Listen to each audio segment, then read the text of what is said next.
வாங்க ராகி சேமியா எப்படி செய்கிறதுன்னு சொல்லி பார்க்கலாம். முதல்ல இந்த ராகியை உப்பு போட்டு ஒரு 5 நிமிஷம் தண்ணியில் ஊற வச்சுக்கோங்க. இந்த மாதிரி நல்லா கலக்கி விட்டுக்கோங்க. அப்போ தான் உப்பு வந்து மிக்ஸ் ஆகும். மிக்ஸ் பண்ணிவிட்டு இந்த தண்ணியை வந்து வடிகட்டிடுங்க. நான் ஒரு 150 கிராம் போல் ராகி எடுத்து வச்சுருந்தேன். ஒரு பெரிய வெங்காயம் நல்லா பொடி பொடியாக நறுக்கி வச்சுக்கோங்க. கருகாப்பில் மிளகாயெல்லாம் எடுத்து நல்லா அரிஞ்சு வச்சுக்கோங்க. பச்சை மிளகா வேணுன்னா பச்சை மிளகா ஒன்று போட்டுக்கோங்க. நான் வரமிளகா தான் யூஸ் பண்ணியிருந்தேன்.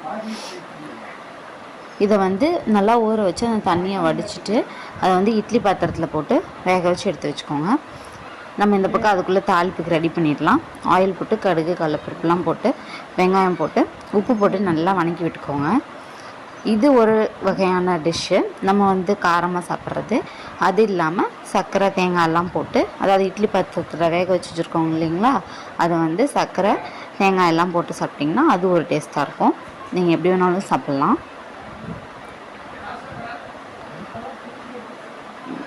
வெங்காயம் மிளகாய் கருவேப்பிலை எல்லாம் போட்டு நல்லா வணக்கிட்டுக்கோங்க. உளுந்து பருப்பு போடல, நீங்கள் வேணுன்னா ஆட் பண்ணிக்கோங்க.